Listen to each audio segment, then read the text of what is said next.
କାହାକୁ ଅପେକ୍ଷା କରେ। ଆମ ରେକର୍ଡିଂ ମେଲୋଡିର ଶେଷ ହେବାର ସମୟ ଆସିଯାଇଛି।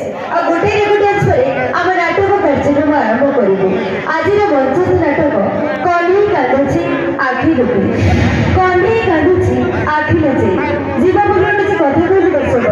ଜୀବନରେ ଯଦି କିଛି କରିବାକୁ ଚାହୁଁଛନ୍ତି ତାହେଲେ ଅନ୍ୟମାନଙ୍କ ସେବା କରନ୍ତୁ, ସେମାନଙ୍କୁ ସାହାଯ୍ୟ କରନ୍ତୁ।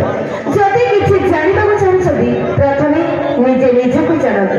କାହାକୁ ସମ୍ମାନ ଦେବାକୁ ଚାହୁଁଥିଲେ ପ୍ରଥମେ ବାପା ମାଆଙ୍କୁ ସମ୍ମାନ ଦିଅନ୍ତୁ। କାହିଁକିନା ଆଜିକାଲି ଦୁନିଆରେ କିଛି ଲୋକ ବାପା ମା ମାନେ ବୁଢ଼ାବୁଢ଼ୀ ହୋଇଗଲା ପରେ ସେମାନେ ପ୍ରତି ଅବହେଳା କରୁଛନ୍ତି, ତାଙ୍କୁ ଘର ବୋଝ କରି ଭାବୁଛନ୍ତି। ଏଇଟା କିନ୍ତୁ ସମ୍ପୂର୍ଣ୍ଣ ଭାବରେ ଭୁଲ।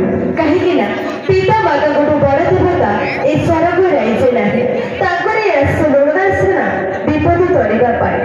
କଳାକୁ କରିଛି ଜୀବନ ସାଥୀ ମୁଁ ଅଭିନୟ କରେ ବନ୍ଧୁ। କଳାକୁ କରିଛି ଜୀବନ ସାଥୀ ମୁଁ ଅଭିନୟ କରେ ବନ୍ଧୁ। ଦର୍ଶକ ପ୍ରେମରେ ବନ୍ଧା ପଡ଼ିଯିବ ଜୀବନର ରକ୍ତ ବିନ୍ଦୁ। ତାହେଲେ ଆସନ୍ତୁ ଦର୍ଶକ ବନ୍ଧୁ, ନେଇ ଯାଉଛ ମୋ ଅନୁଷ୍ଠାନ ତରଫରୁ ଏକ ଜବରଦସ୍ତ ଭୋଜପୁରୀ ଆଇଟମ। ଆଉ ଏଇଟା